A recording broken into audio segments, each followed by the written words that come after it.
మా సోదరిమణి ఇందాక మాట్లాడుతూ చెప్పింది, వి వాంట్ కేసీఆర్ అన్న బ్యాక్ అని ఇందాక ఒక సోదరిమణి చెప్పింది. తప్పకుండా రాష్ట్ర ప్రజలు అది కోరుకుంటున్నారు. కేసీఆర్ గారు మళ్ళీ వచ్చేది ఖాయం, మీ అందరినీ కాపాడుకునేది కూడా ఖాయం, మూసీని అభివృద్ధి చేసేది కూడా ఖాయం, మూసీ సుందరీకరణ కూడా తప్పకుండా మేము చేస్తాం. నువ్వు ఇవాళ గాంధీ స్టాచ్యూ పెడతా, గాంధీ గారి విగ్రహాన్ని పెడతా అనే పేరు మీద ఎందుకు 1,00,000 కోట్ల రూపాయలు తగిలిపెడుతున్నావు? డెవలప్మెంట్ చేయి.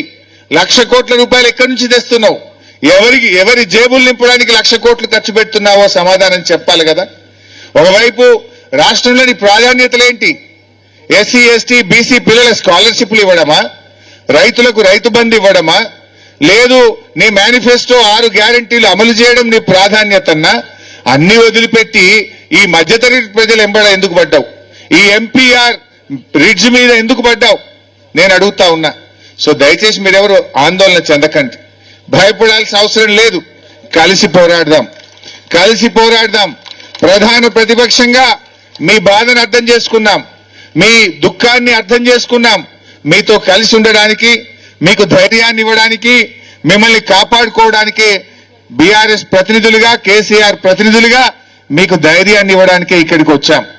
కేసీఆర్ గారు ఇక్కడికి 3 సార్లు వచ్చారు.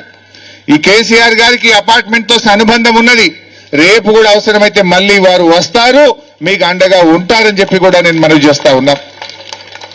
ఎందుకంటే ఈరోజు రేవంత్ రెడ్డి గారు, కాంగ్రెస్ ప్రభుత్వం क्या भाई साहब कुछ दिखा रहे Kendriya Vihar 3 it's not MPR we are for everyone don't worry we are for Kendriya Vihar we are for everyone ठहरो बेटा అయితే దయచేసి మనం ఆలోచించాలి. ఇవాళ కాంగ్రెస్ ప్రభుత్వం వచ్చిన తర్వాత ఇప్పటికే హైదరాబాద్ బ్రాండ్ ఇమేజ్ పడిపోయింది. హైదరాబాద్ లో భూముల ధరలు పడిపోయినాయి. ఎక్కడ చూసినా కూడా అంతా దోపిడి మోపైంది. హైడ్రా ముసుగులో దోపిడి, మూసీ ప్రాజెక్టు ముసుగులో దోపిడి, ఫ్యూచర్ సిటీ పేరిట దోపిడి, సెంట్రల్ యూనివర్సిటీ పేరిట దోపిడి, ఏది చూసినా దోపిడే. ఇలా నువ్వు చేసిందేం లేదు, కూల్చిందే ఎక్కువ. హైదరాబాద్ లో నువ్వు చేసిందేమన్నా ఉందంటే కూల్చివేతలే తప్ప, ఇవాళ నువ్వు కబ్జాలు తప్ప నువ్వు చేసిందైతే ఏమీ లేదు. ఈరోజు మీరందరూ కూడా, మా సుధీర్ అన్న, మా సబితక్క, కృష్ణారావు గారు, మేమందరం కూడా మీ దగ్గరికి వచ్చింది మీకు భరోసా ఇవ్వడానికి వచ్చాం. ప్రభుత్వాన్ని కూడా మేము ఈరోజు డిమాండ్ చేస్తా ఉన్నాం, ఇక్కడి నుంచి బేషిజాలొద్దు, పంతాలకు పట్టింపులకు పోకండి. ఈ ఎంపీఆర్ అపార్ట్మెంట్ లో ఉండే వాళ్ళకి ఇచ్చిన నోటీసులను బేషరతుగా ఉపసంహరించుకోవాలని ఈ ప్రభుత్వాన్ని మేము డిమాండ్ చేస్తా ఉన్నాం. మీరు పంతాలు పట్టింపులు కాదు, ప్రజలు ముఖ్యం, ఈ రాష్ట్రం ముఖ్యం, ఈ హైదరాబాద్ నగరం ముఖ్యం. మేము బీఆర్ఎస్ పార్టీగా కూడా రాజకీయాలకు మేము మాట్లాడతలేం, ప్రజల కోసం మాట్లాడుతున్నాం, ఈ హైదరాబాద్ కోసం మాట్లాడుతున్నాం. వీళ్ళ దుఃఖాన్ని చూసి మేము మాట్లాడుతూ ఉన్నాం. రేవంత్ రెడ్డి గారు ప్లీజ్ విత్డ్రా ద నోటీసెస్, మీ నోటీసులు విత్డ్రా చేసుకోండి. కావలసినంత ఓపెన్ ల్యాండ్ ఉంది, అక్కడ గోశాల ఉంది, దాని పక్కన ఒక 50 ఎకరాల గవర్నమెంట్ ల్యాండ్ ఉంది, ఓపెన్ ల్యాండ్స్ ఎన్నో ఉన్నాయి, వాటిని తీసుకొని డెవలప్ చేయండి. We are not saying no.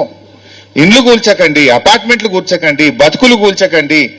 జీవితాంతం ఒక కళ ఇది. మరి వాళ్ళ పరిస్థితి ఏమైంది? నువ్వేదో టీడీఆర్లు ఇస్తా అంటున్నావు. నీ టీడీఆర్ ఎవరికి ఏం చేసుకోవాలి? నాలుక గిరడానికి కూడా పనికిరాదు. నీ టీడీఆర్లు ఏం చేసుకోవాలి? నువ్వు ఇచ్చే పైసలతోని ఎక్కడ పోతారు, ఎక్కడ కొనుక్కుంటారు? వీళ్ళందరూ కుటుంబంలాగా ఒక కలిసిమెలిసి జీవిస్తున్నారు. 20 ఏళ్లుగా ప్రేమ, అనుబంధాలు, ఆప్యాయతలు పిల్లల మధ్య, తల్లిదండ్రుల మధ్య, పెద్దల మధ్య ఒక ప్రేమతో బతుకుతున్నారు. నువ్వు దీన్ని కూలిస్తే చెల్లా చెదిరైపోతారు, జీవితాలు ఆగమైపోతాయి. నీకు కూల్చే హక్కు నీకు లేదు. నువ్వు అనవసరంగా బేషిజాలకు పోయి పట్టింపులకు పోకు. మేమిక్కడ రాలే, నువ్వు కూలుస్తానంటే మేము వచ్చాం, మీరు కూలుస్తానంటే వీళ్ళకి అండగా ఉండడానికి మేము వచ్చాం. మాకు రాజకీయాలు కాదు, ప్రజలు ముఖ్యం. బీఆర్ఎస్ మాట్లాడిందనో, మేము అడిగామనో నువ్వు పందాలకు పట్టింపులకు పోకు. వీళ్ళ ఆవేదన ఇందాక సబితక్క చెప్పినట్టు నేను కూడా ఆ వీడియో చూశాను. ఒక తల్లి మాట్లాడింది, ఎందుకు ఇవన్నీ, ఎందుకు ఈ కూల్చుడు, ఎందుకు ఓ 20 రూపాయలు తెచ్చి ఆ వాటర్ ట్యాంకులు ఇంత విషం కలిపితే అందరం చచ్చిపోతాం కదా, నువ్వు తీసుకో రేవంత్ రెడ్డి, నీ కళ్ళు చల్లగైతాయేమో అని ఒక తల్లి మాట్లాడిన వీడియో నేను కూడా చూశాను. ఎంత ఆవేదన ఉంటే ఆ మాట మాట్లాడతారు. ఆవేదనని అర్థం చేసుకో. వాళ్ళ కడుపులో ఉండే బాధను అర్థం చేసుకొని ఈ నోటీసులు విత్డ్రా చేయాలని, నువ్వు ఉన్న ఖాళీ ల్యాండ్స్ లో డెవలప్ చేయి, ఉన్న మూసీని అభివృద్ధి చేయి. ఇప్పుడు already BRS has started, BRS has began the Musi development program. We have spent 4,000 crores. We have planned for bringing Godavari water from Kaleshwaram to Musi. You implement that. దాన్ని కొనసాగింపు కానీ అనవసరంగా ఇండ్లు కూలుస్తా రియల్ ఎస్టేట్ ఎందుకు ఇన్ని వేల ఎకరాల భూములు నీకు ఎందుకు?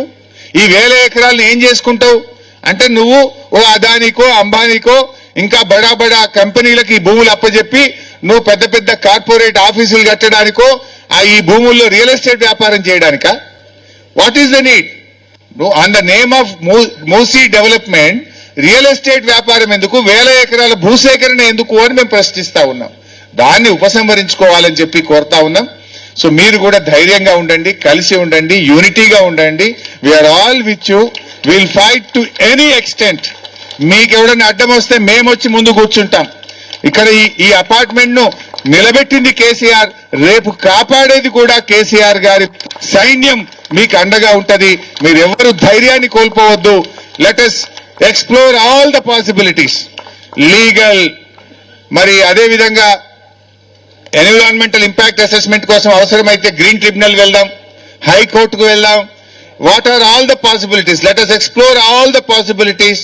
అన్ని రకాలుగా కూడా ప్రయత్నం చేసి మనం కాపాడుకునే ప్రయత్నం చేద్దాం.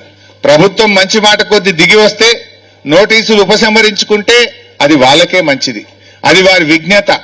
మనందరి ఆవేదనను, మీ అందరి దుఃఖాన్ని అర్థం చేసుకొని విత్డ్రా చేసుకుంటే అది వారి విజ్ఞత.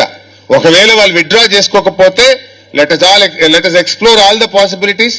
అన్ని రకాలుగా కూడా ముందుకు పోదాం, దీన్ని ఆపుకుందాం, దీన్ని కాపాడుకుందాం.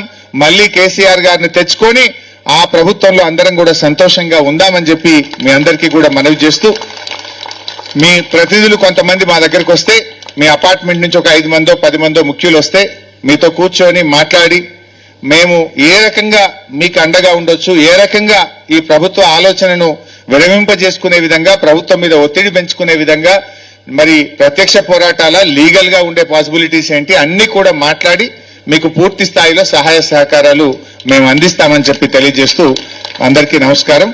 జై తెలంగాణ.